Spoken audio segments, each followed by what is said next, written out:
কাঠ ফার্নিচারের একটি রান্দার ফল কেটে গ্রেডিং মেশিন দিয়ে সেই ফল দিয়ে আমি একটি গুলা বানাবো। সেই গুলাটি বিট তোলার জন্য একদম পারফেক্ট হবে। আপনারা এই ভিডিওটি কন্টিনিউ করে দেখতে থাকুন। একটি রান্দার ফল দিয়ে কিভাবে গুলা বানাবো ভিডিওটি দেখলে আপনারা অতি সহজে গুলাটি আপনারা নিজেরা তৈরি করে নিতে পারবেন। আপনাদের কাঠ ফার্নিচারে যে কোনো কাঠের মধ্যে আপনারা বিট তুলতে পারবেন। যদি অনেক সমস্যা ওই মেশিনে হাতে তুলে ফেলতে পারবেন।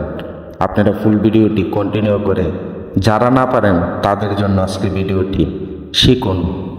কাইলগুলা বানাবো, কাইলগুলা বাইল করে নিচ্ছি মেশিন দিয়ে। দেখেন কিভাবে সাইডগুলি কাবাচ্ছি, আস্তে আস্তে দেখতে থাকুন।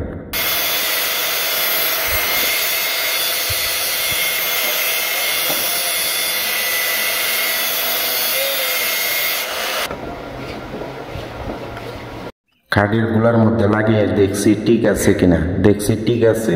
এখন এই গুলাটির একটি সিপ বানিয়ে নিব যাতে এই ফলটা টাইট করে ধরে রাখে।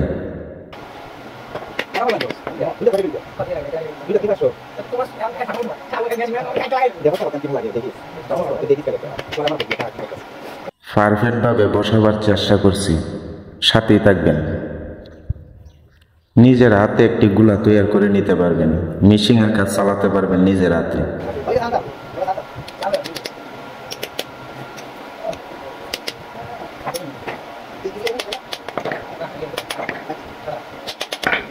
বাদিল একটি কাঠের মধ্যে আমি টেস্ট করে নিচ্ছি প্রথম, তারপরে আপনাদেরকে বিট তুলে আমি দেখাবো।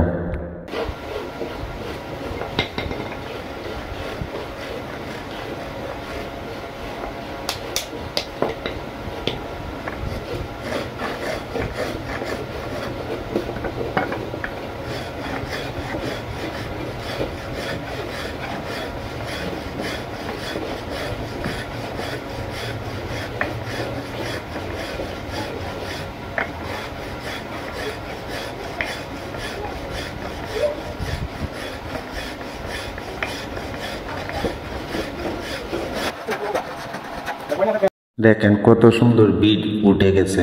আপনারা দেখুন, আপনাদের কাছে কেমন লাগছে বিটগুলি দেখে কমেন্ট করে জানাবেন।